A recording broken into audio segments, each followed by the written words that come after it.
Welcome to the podcast that's dedicated to helping business owners prepare for exit so you can maximize value and exit on your terms. This is the Exit Insights podcast presented by Succession Plus. I'm Daryl Bates Brownsword, and today I'm talking to Greg Maddox from Cultivate Advisors. Welcome, Greg, and thanks for joining me today. Yeah, my pleasure, Daryl. I'm excited to be here.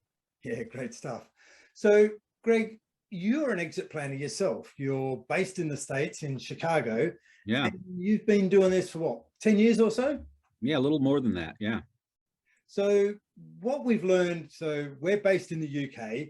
We've got, you use our software in the States, but what we've learned in the UK is that the market is right at the very beginning. If we talk about exit planning to business owners, they'll look at us strange. If we talk to business owners and go, hey, look, you need to work on your business and not in your business, they'll go, yeah, I understand that. Of course you do. They may not be doing it, but they understand the concept.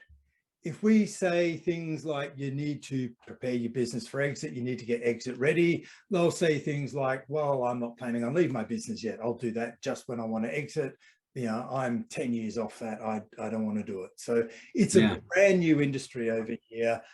So this is why the Exit Insights podcast started, is to create awareness amongst the marketplace around what exit planning is, why you want to do it, the pros, the cons, the investment, the upside, the downside, everything about exit planning. So I thought, best way to do that is to talk to someone who's been doing it in an established market for a whole lot longer than we have here. So I've reached out to the network and sort of said, well, we've got software where we do it in the States. Who's a big user of it?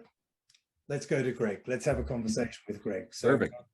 That's the background of how we ended up inviting you to be on the show. So what's a typical day in the life of an exit planner in Chicago? Well, before I answer that, I like this idea of how we are a little bit ahead of you guys potentially in the mindset around exit planning. And in some ways, I think that's true. It's becoming less and less of a four-letter word, here. But I could tell you that it definitely used to be there. So I know kind of where you guys are coming from, where and I think, so I used to own a financial services company, and so I was part of the industry that I think helped made it all about the transaction. Right. So which leads to business owners thinking that, well, if I'm not thinking about or ready for or wanting a transaction anytime soon, then I don't need to think about exit planning, because that's about like later. And, the evolution that's happened over the past decade. At one point, I was retained by a small M&A firm to create exit plans for everybody they were taking to market. And we still had to deal with some, because this was like 10, 12 years ago, we had to deal with that friction. But over the time, the thinking has evolved, and that it's really about just good business strategy. And so what I found, and I just kind of, with my particular background, in both in business, owning a couple businesses, doing advanced planning and financial services, which included, tax reduction, asset protection, wealth creation, eventual transition / legacy exit, and now focused firmly on business advisory around exit and succession, is that the thing that kind of connects the dots is when you understand kind of how do you take and connect a business owner's personal and financial goals, what they want truly out of their business, to the business planning required to get it there.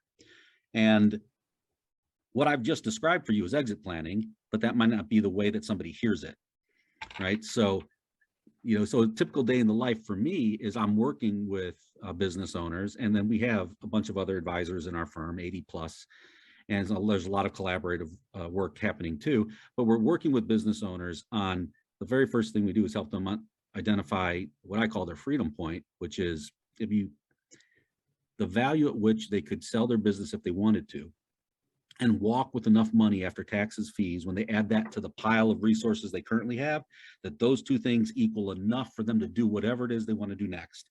And we have aging out business owners who are ready to kind of, go into quote unquote retirement. And we also have young and hungry entrepreneurs who are using the current business as a launch pad for the next thing that they want to build. So not everybody is looking at exit the same way. but they do have a vision of what life in the future looks like, and how can we leverage the business as a resource to create that life that they want. Because I tell all my clients, I have this conversation with them. So you decided to take the risk of going into business for yourself. You know, if you ask people like, why did you do that? Most will tell you something along the lines of, well, I wanted to do it my way. You know, I wanted the freedom to innovate. I wanted to be able to do good work, wanted to get paid appropriately for what I was doing. But you could do all of those things and work for somebody else. You can make a lot of money, do great work, make an impact on your clients and community, but why take all the risk of going out on your own? And it comes down to, if I had to have one word, it's freedom. You know, and so the irony is that the more successful business owners tend to get, as you kind of crack the code, especially if you built something from the ground up and get past that kind of figuring out your business model to actually having a thriving model, that the more success you have, oftentimes the less freedom that you have, because you get so ingrained into the inner workings of the business that everything kind of flows through you, and it's easier and quicker for you to just do it yourself than to skill up the mindsets and skill sets of your team to do it for you, or to hire or train other people to do it. And this is the conundrum, right, that business owners find themselves stuck inside. And so I would say that exit planning is just about acknowledging that that's a reality, and then connecting that to the not only impact on your ability to have time and money as a resource from your business, but value from that business at some point in the future if you ever wanted to sell. And